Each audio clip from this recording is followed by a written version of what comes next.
Existem lugares onde cada pedra conta uma história. Lugares em que o passado não está enterrado, apenas escondido sob camadas de tempo e esquecimento. Essa terra, que hoje chamamos de Israel e Palestina, já teve muitos nomes, muitos povos e muitas fronteiras. Mas antes das guerras, das bandeiras e das promessas, o que havia aqui? Quem foram os primeiros a chamar este solo de lar? E por que as origens dessa terra foram esquecidas, ou talvez silenciadas? Hoje, vamos escavar os vestígios de um mundo que existiu muito antes da história oficial, para revelar as origens esquecidas de Israel e Palestina. Você está no Ecos da História, onde as curiosidades escondidas do passado ganham vida. Muito antes de fronteiras e bandeiras, existia uma terra que já pulsava com vida, um pedaço de mundo entre o mar e o deserto, onde o sol queimava forte e a esperança nascia junto com o dia. Era uma terra chamada Canaã, um nome simples, mas que carrega o peso de todas as histórias que viriam depois. E, acredite, elas são bem mais antigas do que a maioria imagina. Ali, o tempo não corria. Ele se acumulava em camadas, como areia sobre areia. Cada geração deixava sua marca, e o solo se tornava um livro aberto para quem soubesse ler seus segredos. Hoje, quando arqueólogos escavam o chão, o que encontram não são apenas ruínas, mas memórias, pedaços de vidas que o vento tentou apagar, mas falhou. Porque o passado, de um jeito ou de outro, sempre encontra uma forma de falar. Imagine caminhar por um vale onde há milênios alguém também deixou suas pegadas. O mesmo pôr do sol, o mesmo horizonte, o mesmo silêncio entre as pedras. É estranho pensar que, mesmo sem saber, você pisa sobre as histórias que moldaram o mundo. E talvez, nesse exato momento, uma antiga cidade esteja dormindo sob seus pés. Quem sabe? Canaã nunca revelou todos os seus segredos. Os primeiros povos que habitaram essa região eram conhecidos como cananeus, comerciantes habilidosos, artesãos, detalhistas e agricultores que transformaram o deserto em lar. Eles trocavam produtos, histórias e, principalmente, ideias. Suas cidades eram pequenas joias de pedra espalhadas pelo vale e pelo litoral.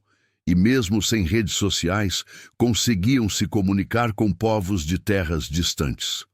Você já ouviu falar de Jericó? Pois é, aquela mesma cidade citada em lendas e canções. Ela existia muito antes das pirâmides do Egito serem sequer planejadas.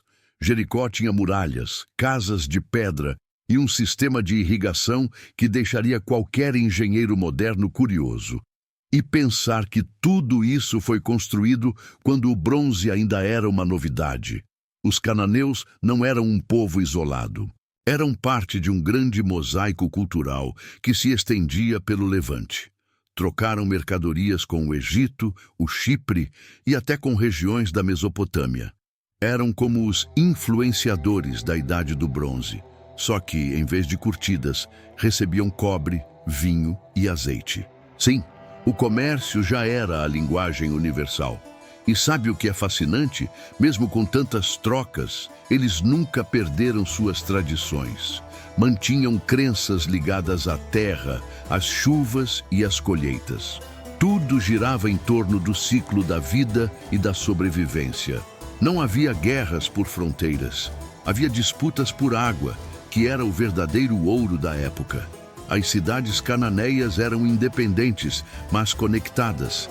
Jericó, Meguido, Azor, Gaza, todas floresciam com suas próprias regras.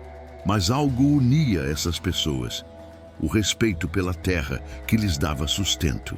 E talvez por isso essa região tenha sobrevivido a tantas mudanças. Porque quem entende o valor do solo nunca o abandona de verdade. Arqueólogos descobriram fragmentos de cerâmica com desenhos impressionantes. Símbolos que parecem simples, mas carregam mensagens de um tempo esquecido. Cada linha gravada no barro era uma forma de comunicação. E se observarmos bem, há algo familiar ali. Um traço de humanidade que atravessa os séculos e chega até nós. Curioso pensar que quando alguém moldava aquele barro há 5.000 anos, não fazia ideia de que seria lembrado tanto tempo depois. É como se as mãos de um cananeu tivessem deixado um recado para o futuro. Um recado silencioso, dizendo: nós estivemos aqui e vocês vieram de nós. E isso, convenhamos, é mais poderoso que qualquer monumento. Com o tempo, esses povos começaram a se expandir. Criaram novas rotas comerciais, desenvolveram técnicas agrícolas e artes complexas. Mas o mais interessante é que enquanto muitos impérios caíam, Canaã permanecia, como um coração batendo entre civilizações gigantescas. E esse coração, por algum motivo, nunca parou de pulsar. Alguns estudiosos acreditam que os cananeus foram os primeiros a entender que a força de uma civilização não está em seus exércitos, mas em sua cultura. E é por isso que, mesmo desaparecendo dos livros, nunca sumiram da história. Eles deixaram herdeiros linguísticos, genéticos e culturais. Talvez até você tenha, sem saber, um pouquinho de Canaã em seu DNA.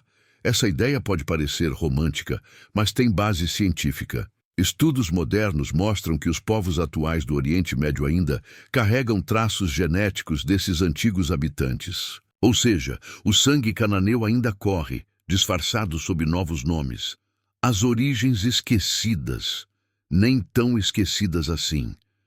E se eu te dissesse que muitas das palavras, costumes e até alimentos de hoje têm raízes nesse tempo distante?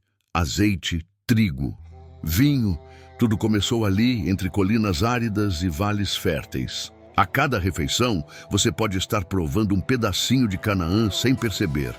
Sim, a história às vezes está bem mais próxima do que imaginamos. Agora pare e pense. Quantas civilizações vieram e foram embora desde então? Egípcios, assírios, babilônios, gregos, romanos, todos passaram por aqui. Mas Canaã de algum modo continuou viva, disfarçada sob novos rostos e sotaques. É como aquele amigo que muda o corte de cabelo, mas continua sendo o mesmo. Essa persistência é o que torna essa terra tão fascinante. Ela não se entrega, não se apaga. Mesmo coberta por séculos de poeira, continua resistindo. E quando a arqueologia remove essa camada de esquecimento, é como se o passado respirasse novamente. Há quem diga que a história dessa região é um espelho da humanidade, sempre recomeçando, sempre tentando, sempre renascendo. E talvez seja por isso que o mundo inteiro continua olhando para lá. Não por causa do conflito, mas por causa da origem. Porque é ali que tudo começou e, de certo modo, nunca terminou. Curioso, não é? Como um pedaço de terra pode guardar tanto significado. Canaã não era apenas um lugar, era um conceito de sobrevivência, um lembrete de que o homem pode viver em harmonia com a terra e, ironicamente, é isso que mais esquecemos hoje. Mas não pense que tudo era paz e poesia. Os cananeus também sabiam lutar. Protegiam seus portos e vales com coragem. As muralhas de Jericó não estavam ali à toa. Elas eram um aviso. Entrar é fácil, sair depende. Ainda assim, mesmo com defesas e desafios, eles prosperaram. Transformaram a escassez em oportunidade. Fizeram da terra um lar e do deserto um jardim, e deixaram para trás uma das heranças mais ricas da antiguidade. Herança que sobrevive em cada pedra, cada nome, cada olhar. Às vezes me pergunto, se pudéssemos entrevistar um cananeu, o que ele diria sobre o presente? Talvez risse dos nossos muros de concreto e das fronteiras desenhadas no papel. Talvez dissesse: nós já passamos por isso, e o tempo no fim apaga tudo. Um toque de humor, mas também de sabedoria. Afinal, eles sabiam algo que ainda estamos tentando aprender, que nada é permanente. Nem os reinos, nem os nomes, nem o poder. Só a terra permanece. Silenciosa, paciente, eterna. E ela sim se lembra de tudo. Os cananeus talvez não tivessem noção disso, mas estavam construindo o alicerce de toda uma civilização. Cada tijolo, cada muralha, cada campo cultivado, tudo seria herdado. Israel, Palestina, Egito, Síria, todos beberiam da mesma fonte. E o mundo moderno, sem perceber, ainda ecoa aquele primeiro amanhecer. Então, da próxima vez que ouvir falar sobre essa região, lembre-se, antes dos impérios existiam histórias. Antes dos nomes existiam pessoas. E antes das guerras existia vida. Uma vida simples, mas cheia de sentido. Não é curioso como as coisas mudam e permanecem iguais ao mesmo tempo? Hoje brigamos por mapas, ontem brigavam por água, ontem construíam muralhas, hoje erguemos muros diferentes. Mas o motivo continua o mesmo. O medo de perder o que amamos, e isso, no fundo, é algo que todos entendem. A arqueologia pode nos mostrar o que foi deixado para trás, mas cabe a nós entender o que isso significa. Cada fragmento conta um pedaço da história humana, e juntos formam a lembrança de uma origem comum, uma origem que insiste em ser lembrada, porque no fim, essa terra não pertence a ninguém, ela pertence ao tempo. E o tempo é o único senhor que nunca perde uma batalha. Canaã viveu, morreu e renasceu em 1000 formas diferentes. Mas seu espírito, esse continua lá, em silêncio, esperando ser redescoberto. Talvez seja por isso que chamamos de Terra Santa. As raízes de tudo o que viria depois estão ali. Cada pedra, cada vale, cada vestígio é um testemunho dessa persistência. E quanto mais escavamos, mais percebemos. Não é o solo que guarda os segredos, somos nós que os esquecemos. A verdadeira descoberta é lembrar. E então, quando pensamos que já sabemos tudo, uma nova escavação revela algo inesperado. Uma parede, uma inscrição, um símbolo desconhecido. É como se o passado estivesse brincando de esconder. E, sinceramente, ele está ganhando esse jogo há milênios. Talvez esse seja o encanto dessa história. Ela não quer respostas rápidas. Ela quer que a gente questione, imagine, sinta, porque as origens esquecidas de Israel e Palestina não estão apenas na terra. Estão em cada um de nós. As águas do Mediterrâneo sempre foram palco de mistérios e chegadas inesperadas. Mas em certo momento da história, algo diferente aconteceu. Navios enormes, feitos de madeira escura, surgiram no horizonte, movidos por remos e vento. E deles desceram homens de aparência estrangeira, com escudos redondos e elmos brilhantes. O litoral de Canaã jamais seria o mesmo depois disso. Eles eram conhecidos como os filisteus, um povo que o mar trouxe.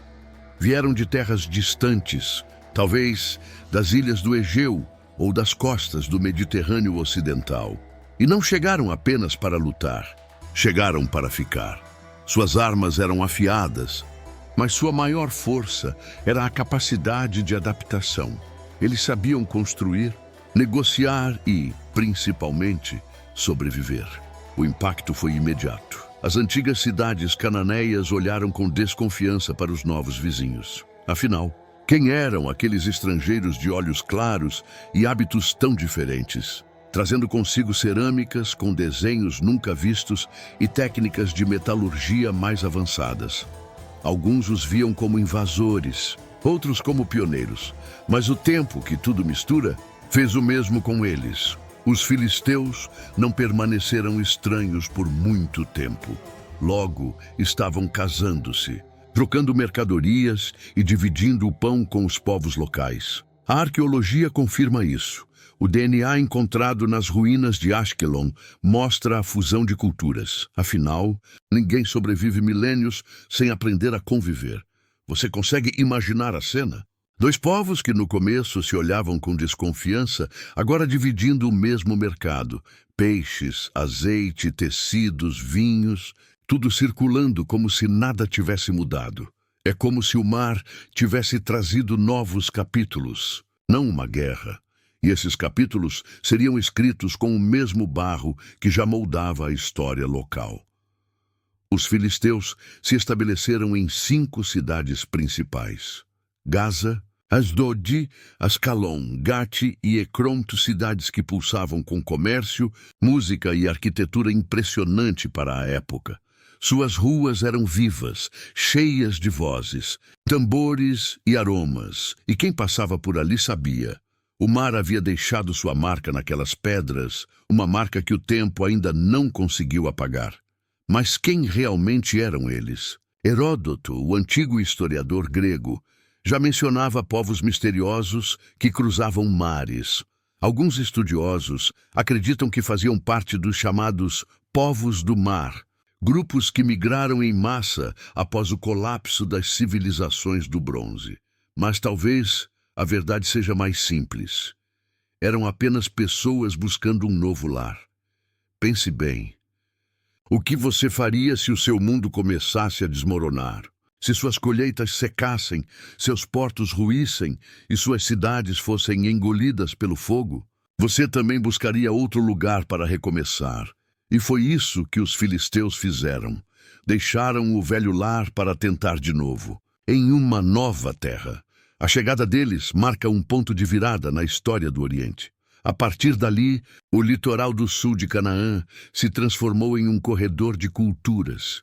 O mar não separava mais os povos, unia. E a costa se tornou um mosaico de idiomas, costumes e influências, um prenúncio do que o mundo viria a ser: diverso, caótico e fascinante. O nome filisteu atravessou os séculos, mas nem sempre de forma justa. Muitas vezes foi usado como sinônimo de inimigo, bárbaro, estrangeiro, mas se olharmos com calma, veremos que eles foram mais do que guerreiros. Foram construtores, artistas e comerciantes, e deixaram um legado cultural que resistiu ao próprio tempo. É curioso como a história adora simplificar o passado. Quem perde uma guerra vira vilão. Quem vence vira herói. Mas a verdade raramente é tão simples, e nesse caso, talvez os filisteus tenham sido os primeiros a entender que a sobrevivência vale mais do que qualquer glória. Nas escavações modernas, arqueólogos encontraram objetos que contam histórias silenciosas: colares, armas decoradas, fragmentos de cerâmica pintada. Em cada peça há um traço de beleza e humanidade. Nada de selvageria, apenas o desejo de deixar algo que durasse. E, ironicamente, conseguiram. Entre os achados mais fascinantes estão restos de pão carbonizado, provando que eles dominavam a arte da panificação com precisão. Pão, vinho, azeite, o trio sagrado da sobrevivência mediterrânea. Talvez, no fundo, não fossem tão diferentes de nós. Quem não gosta de um bom pão quente e uma conversa à beira-mar? Com o tempo, os filisteus começaram a prosperar. Suas cidades cresceram, suas influências se espalharam, e seu nome ecoou além das ondas. Filistia, assim chamavam sua terra, e foi desse nome que nasceu uma palavra que duraria séculos: Palestina. O som do mar transformado em identidade. Curioso, não? Um nome criado por estrangeiros, adotado por todos os que vieram depois. É como se o próprio mar tivesse batizado aquela terra e, de certa forma, foi isso que aconteceu. O Mediterrâneo sempre teve o hábito de renomear o que toca, mas nem tudo foi harmonia. Como em toda a história humana, vieram os conflitos. Os filisteus disputaram territórios e poder com os reinos vizinhos, especialmente Israel e Judá. Essas lutas se tornariam lendárias, eternizadas em textos e memórias. E, por ironia, seriam justamente essas guerras que garantiriam sua imortalidade. Sim, foram os inimigos que transformaram os filisteus em personagens da eternidade. Quem nunca ouviu falar de Golias, o gigante filisteu derrotado por Davi? Um símbolo de força e arrogância, mas também de humanidade. Talvez Golias não fosse um monstro, apenas um soldado lutando por sua terra. A história, afinal, sempre tem dois lados, e é aí que entra o paradoxo. Enquanto as narrativas os pintavam como inimigos, a arqueologia mostrava o contrário. Povos avançados, organizados com escrita, arte e arquitetura próprias. Não eram bárbaros, eram construtores de cidades. Apenas tiveram o azar de viver em um palco onde todos queriam o protagonismo. Mas a vida deles tinha um ritmo diferente. Enquanto impérios vinham e iam, os filisteus aprendiam a negociar, a dançar entre as potências e sobreviver entre tempestades políticas. E, no fim, isso os manteve por séculos, não pela força, mas pela inteligência. Há um certo humor em imaginar um filisteu olhando o futuro. Talvez dissesse, continuamos sendo mal compreendidos, não é? E provavelmente riria, porque no fundo, sabia que sua história ainda seria contada. Eles perderam o império, mas ganharam a eternidade. E convenhamos, isso não é uma má troca. A palavra Palestina atravessou o tempo como um eco distante dessas origens. De símbolo de um povo, tornou-se o nome de uma terra, depois de uma ideia, e até hoje.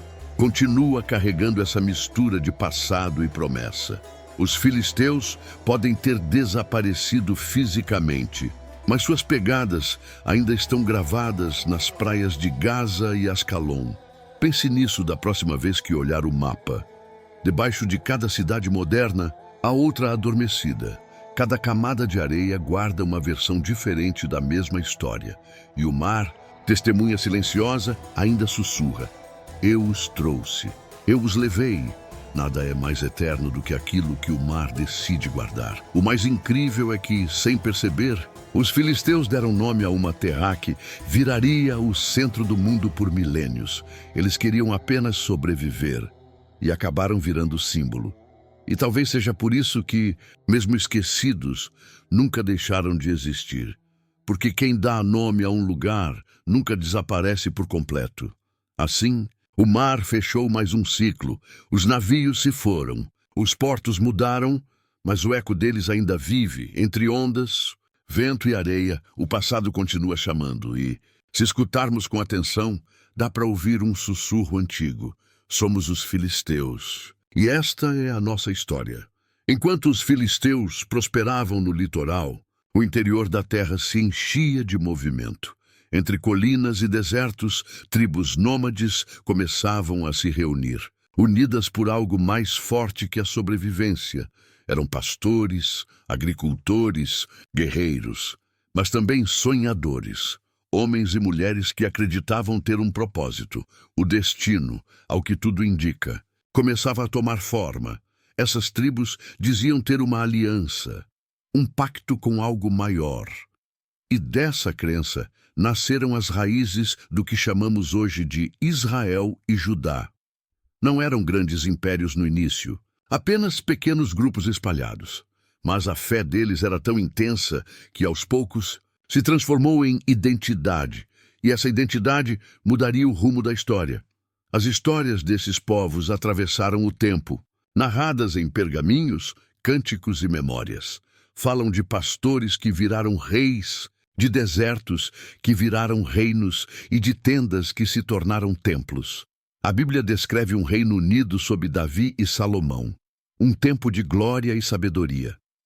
Mas será que foi realmente assim? Ou será que a verdade, como sempre, é mais humana do que heróica? Arqueólogos ainda discutem o tamanho e a riqueza desse reino unido. Alguns dizem que Davi foi um governante modesto, mais pastor do que monarca. Outros acreditam que Salomão construiu templos e palácios dignos de lenda. Mas, independentemente das pedras que restaram, o que importa é o símbolo. E esse símbolo, até hoje, continua vivo no coração de Jerusalém. Jerusalém, pequena no mapa, gigante na história. Uma cidade construída sobre fé, suor e promessas. Ali, cada rua parece contar uma história e cada pedra guarda um segredo. É um daqueles lugares em que o passado não passa. Ele apenas muda de roupa. No centro da cidade, ergueu-se o famoso templo. Não apenas uma construção, mas o coração de um povo. Lá, o invisível se tornava presente e o espiritual ganhava forma. Era mais do que arquitetura. Era o símbolo de uma esperança coletiva. E quem entra nesse tipo de lugar sente que o tempo para por alguns instantes. Mas a glória nunca dura para sempre. O norte, conhecido como o Reino de Israel, cresceu rápido, mas também caiu rápido. Os assírios chegaram com suas lanças, exércitos e muralhas móveis. Tomaram cidades, levaram famílias, e o nome de Israel começou a desaparecer dos mapas. Foi o primeiro golpe de muitos que essa terra enfrentaria. O sul, chamado de Judá, resistiu um pouco mais. Jerusalém manteve-se firme, guardando o templo e o orgulho de seu povo. Mas o destino não costuma poupar os teimosos. Décadas depois, o poder babilônico avançou, e dessa vez, nada sobreviveu. O templo foi destruído, o povo exilado, e a cidade virou cinzas. Imagine o impacto de ver sua capital queimada, seu lar arrasado. Ver tudo o que você acredita ser eterno desmoronar em uma noite. Foi nesse momento que nasceu algo curioso, a memória coletiva. Mesmo longe, o povo de Judá continuou lembrando de onde veio, e essa lembrança virou força. Exílio após exílio, eles mantiveram acesa uma chama invisível. Cantavam, rezavam e escreviam sobre o que perderam e sobre o que ainda esperavam reencontrar. É impressionante como o ser humano insiste em acreditar, mesmo quando tudo se perde. Eles estavam longe de casa, mas nunca sem história. E isso, mais do que qualquer exército, é o que garante a sobrevivência de um povo. Pense nisso. Quantas civilizações tiveram templos, mas perderam a fé? Quantas construíram impérios, mas não deixaram memória? Os reinos de Israel e Judá, mesmo destruídos, continuaram vivos dentro das pessoas. Porque o verdadeiro templo não era de pedra, era de lembrança. E lembrança, meu amigo, é indestrutível. O curioso é que mesmo em meio a tragédias, essa região continuava fértil. Comércio, ideias e culturas circulavam entre ruínas e reconstruções. Era como se o solo se recusasse a desistir. Você destrói uma cidade e poucos anos depois, outra surge no mesmo lugar. Parece magia, mas é só teimosia histórica. E no meio dessa reconstrução constante, algo novo começou a nascer. Textos, tradições e histórias que mais tarde formariam o alicerce das grandes religiões do mundo. Sim, tudo começou ali, entre a poeira e a esperança. Quem diria que um território tão pequeno abrigaria ideias tão imensas? Parece até ironia do destino. Enquanto isso, os impérios ao redor observavam. Assírios, egípcios, babilônios, todos queriam aquele pedaço de chão. Não só pela posição estratégica, mas pela energia que emanava dali. É como se aquela terra tivesse algo que o mundo inteiro desejasse, e de certa forma tinha mesmo. Significado. Os reis vieram e foram. Alguns sábios, outros tiranos, muitos esquecidos. Mas o nome de Jerusalém resistiu a todos eles, como uma palavra que o tempo se recusa a apagar. E talvez seja isso que a torna tão eterna. Entre uma ruína e outra, a fé florescia. E não era uma fé cega, era uma fé teimosa. Aquela que olha para o impossível e ainda assim acredita. Aquela que ergue templos de novo, mesmo sabendo que podem cair. Aquela que transforma cinzas em esperança. Agora, pare e pense. Quantas vezes você já recomeçou do zero? Quantas vezes tudo desabou, mas você decidiu continuar? É o mesmo espírito que manteve Judá de pé por séculos. A força de quem perde tudo, menos a coragem. E isso, convenhamos, é o que define os sobreviventes. A arqueologia moderna encontrou vestígios dessa resistência. Muralhas reconstruídas, inscrições em pedra, utensílios refeitos. Cada fragmento é uma prova de que desistir nunca foi uma opção. Esses objetos contam uma história que a poeira tentou esconder, mas o tempo, fiel contador, fez questão de lembrar. Com o passar dos séculos, novos impérios viriam: os persas, os gregos, os romanos. Todos deixariam suas marcas, mas nenhum apagaria completamente as raízes desses antigos reinos. Porque a memória coletiva é como fogo sob a cinza. Basta um sopro e ela volta a arder. E essa chama ainda brilha até hoje. Há quem diga que a destruição foi necessária para que o povo se reinventasse, e talvez estejam certos. Às vezes, o que chamamos de fim é apenas o começo disfarçado. Os exílios forjaram identidade, os recomeços criaram cultura, e cada queda trouxe uma nova forma de fé. Curioso, não é? Enquanto impérios desabavam, aquele pequeno povo continuava de pé, mesmo ajoelhado. Era como se a dor tivesse ensinado resiliência. E a história, cansada de ver tanta persistência, decidiu eternizá-los. Não como vítimas, mas como símbolo de sobrevivência. O ciclo se repetiria muitas vezes: destruição, exílio, retorno, reconstrução, até que a Terra se tornasse uma espécie de espelho do espírito humano. Frágil e forte ao mesmo tempo, ferida e viva, e cada pedra de Jerusalém passou a representar essa dualidade, um lembrete de que nada resiste mais do que a esperança. Entre pergaminhos e poeira, o passado foi sendo reescrito. Davi e Salomão deixaram de ser apenas figuras históricas. Viraram mitos, ideias, inspirações para gerações futuras. Porque a história, quando contada com fé, deixa de ser apenas lembrança. Ela se transforma em herança. E é essa herança que chegou até nós. As palavras, as tradições, os cantos antigos, tudo sobreviveu. Não porque o tempo quis, mas porque o povo insistiu. E essa insistência é a razão pela qual, ainda hoje, essa terra é chamada de sagrada.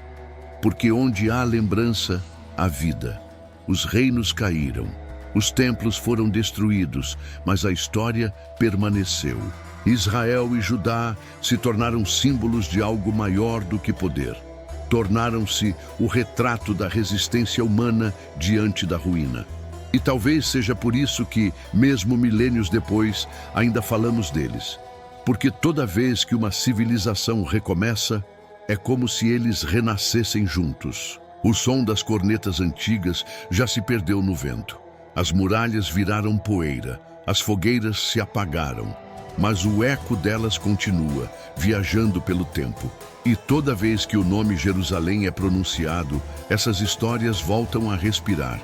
Uma vez mais, se você gosta desse tipo de revelação histórica, já aproveita e se inscreve para não perder as próximas descobertas que vão surpreender você. Depois de décadas em exílio, o impossível aconteceu. Um novo império se ergueu e com ele a promessa de retorno. Os persas, liderados por Ciro, o Grande, libertaram povos inteiros, permitindo que voltassem às suas terras. E entre esses exilados estava o povo de Judá, levando consigo algo que ninguém pôde roubar: a fé. A fé, afinal, é o único exército que ninguém consegue derrotar. Imagine o momento em que ouviram a notícia: podemos voltar para casa. Palavras simples, mas com peso de eternidade. Famílias se abraçando, anciãos chorando, jovens nascendo para uma nova esperança. Era o fim do cativeiro e o começo de um novo capítulo. Quando chegaram a Jerusalém, encontraram apenas cinzas, muralhas derrubadas, templos em ruínas, ruas tomadas pelo silêncio. Mas entre os escombros havia uma certeza: se já haviam perdido tudo uma vez, agora reconstruiriam com ainda mais força. Porque quem conhece a dor da perda entende o valor do recomeço. E foi assim que começou o renascimento espiritual de um povo. Pedra por pedra, a cidade voltou a respirar. O segundo templo começou a ser erguido, simples no início, mas poderoso em significado. Cada martelada era uma oração. Cada tijolo, uma lembrança de que a fé nunca foi feita de luxo, e sim de persistência. O som das ferramentas ecoava pelos vales como cânticos antigos. Enquanto uns levantavam muros, outros escreviam novos textos sagrados. Era o tempo de Neemias, de Esdras, de homens que acreditaram que reconstruir era um ato divino. E quando o templo ficou de pé, o povo se ajoelhou, não diante do ouro, mas diante da esperança. O exílio tinha acabado. A alma, enfim, tinha voltado para casa. Mas a história nunca é feita só de finais felizes. Com o Império Persa, também veio a convivência entre diferentes culturas. Judeus, samaritanos, persas, estrangeiros, todos tentando dividir o mesmo solo. E dividir, você sabe, nunca foi tarefa fácil. As muralhas físicas eram mais fáceis de erguer do que as emocionais. As ruas de Jerusalém agora misturavam idiomas, cheiros e tradições. Mercadores persas vendiam tecidos coloridos ao lado de escribas hebreus. O incenso se misturava ao cheiro do pão assado e o som do mercado se confundia com as orações. Era uma nova Jerusalém, viva, pulsante, multicultural. E no meio de tudo isso, uma pergunta pairava no ar. O que é pureza quando o mundo inteiro está misturado? Alguns viam na diversidade uma bênção, outros uma ameaça. O povo que havia voltado unido começou a se dividir novamente, não por fronteiras, mas por ideias. Religião, tradição, política, as antigas feridas voltavam a abrir. Parece familiar, não é? Mas mesmo assim, o segundo templo se tornaria o símbolo dessa nova era. Não era tão grandioso quanto o primeiro, mas sua força estava na simplicidade. Ele representava resistência, a prova de que é possível renascer depois da destruição. Um templo reconstruído não é apenas pedra sobre pedra, é uma cicatriz que se recusou a desaparecer. E talvez seja por isso que mesmo séculos depois ainda se fala tanto dele. Porque o segundo templo não foi apenas uma construção, foi um recomeço coletivo, um lembrete de que a fé não se mede em tamanho, mas em coragem. Você pode destruir muros, mas nunca o que eles representam. E Jerusalém, mais uma vez, se tornava o coração pulsante do Oriente. Sob o domínio persa, a cidade viveu um raro período de paz. Os persas, ao contrário de outros conquistadores, não tentavam apagar culturas, apenas controlá-las. Permitiram que o povo vivesse suas tradições, escrevesse suas leis e mantivesse sua identidade. Foi um império que governava mais com diplomacia do que com destruição. E isso fez toda a diferença. Ciro, o Grande, ganhou um título inesperado nos textos antigos. Ungido. Um rei estrangeiro visto como instrumento divino. Interessante, não é? A história adora essas ironias. Às vezes o libertador vem de onde menos se espera, e talvez seja por isso que o nome dele atravessou séculos. Enquanto o império prosperava, Jerusalém se reconstruía com calma. Era um tempo de escolas, de escrita e de sabedoria.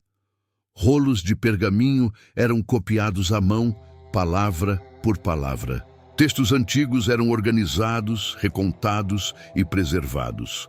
Foi o início daquilo que se tornaria uma das maiores heranças literárias da humanidade. Mas a paz, como sempre, é frágil. Mesmo sob domínio persa, tensões internas cresciam. Religião e política se entrelaçavam perigosamente. E os velhos debates voltavam a ecoar. Quem somos? De onde viemos? O que devemos preservar? Perguntas que, curiosamente, ainda fazemos até hoje. Ainda assim, algo novo florescia no coração de Jerusalém. O exílio havia deixado cicatrizes, mas também lições. O povo aprendeu que a força não está na quantidade de soldados, mas na capacidade de manter viva a própria história. E isso ninguém mais poderia tirar deles. As festas voltaram, As orações ecoaram novamente. O som das flautas misturava-se ao dos martelos. Era um tempo de reconstrução não apenas de muros, mas de identidade, e cada geração que nascia via naquela cidade um símbolo de recomeço. Porque no fim das contas, o maior templo é o coração que não desiste. Curioso como o ser humano repete os mesmos ciclos. Cai, levanta, reconstrói, cai de novo e ainda acredita. Jerusalém é o retrato mais fiel dessa teimosia universal. É a prova de que a fé pode ser ferida, mas nunca morta. E talvez seja isso que nos conecta tanto a ela. Os persas se foram, mas deixaram algo valioso: tolerância. Em uma época de impérios brutais, eles ensinaram que é possível governar sem apagar o outro. E essa ideia, simples e revolucionária, ecoaria por séculos, porque respeito, quando genuíno, constrói impérios que o tempo não derruba. Talvez por isso Ciro ainda seja lembrado com reverência até hoje. Enquanto o mundo mudava, Jerusalém seguia firme, pequena, mas luminosa. O segundo templo brilhava ao amanhecer como um farol em meio ao deserto. Peregrinos chegavam de longe, trazendo oferendas e histórias, e cada oração deixada ali parecia alimentar a própria cidade. Era como se o passado tivesse finalmente feito as pazes com o presente. Mas toda luz projeta sombra, e quanto maior o brilho, mais escura a escuridão ao redor. A nova Era de Ouro logo chamaria a atenção dos impérios vizinhos, e o ciclo da história, esse que nunca cansa, começava a se repetir. Uma vez mais, o destino soprava ventos de mudança. Você já percebeu como toda reconstrução atrai novos desafios? Quanto mais se ergue, mais o mundo testa sua força. E foi exatamente isso que aconteceu com Jerusalém. Enquanto renascia, já havia quem sonhasse em conquistá-la novamente. Mas dessa vez, ela estava pronta. Porque quem já foi reduzido a cinzas não teme o fogo. Os exilados voltaram com algo que nenhum império pode tomar: propósito. E um povo com propósito é mais perigoso que qualquer exército. O segundo templo não era apenas um prédio. Era um aviso. A fé havia voltado, e ela não pretendia ir embora tão cedo. Séculos depois, Alexandre o Grande conquista o Oriente e o helenismo molda a região. Mas é com Roma que surge o marco definitivo. Após as revoltas judaicas, o imperador Adriano rebatiza a província de Síria Palestina, numa tentativa de apagar a identidade judaica da terra. Ironia do destino, esse nome sobreviveu por quase 2000 anos. A partir daí, a palavra Palestina se torna o nome mais duradouro da região, usada por bizantinos, árabes e otomanos até os tempos modernos. A arqueologia moderna mostra algo fascinante. A população da região nunca foi totalmente substituída. Cada conquista trouxe novas influências, mas o povo da terra permaneceu.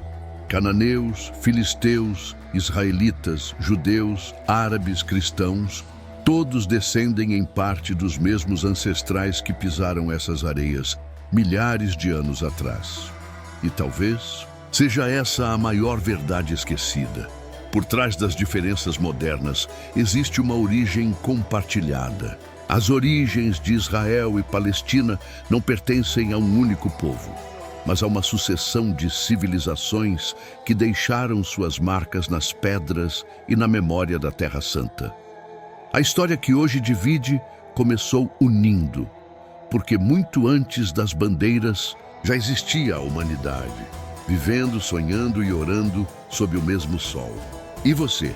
Qual parte dessa jornada mais te surpreendeu? Acredita que o passado ainda pode ensinar o presente? Deixe seu comentário. Sua opinião pode aparecer no próximo episódio. Se essa história te surpreendeu, espere até ver o que revelamos no próximo vídeo. Não perca, porque a história nunca esquece, apenas espera ser redescoberta.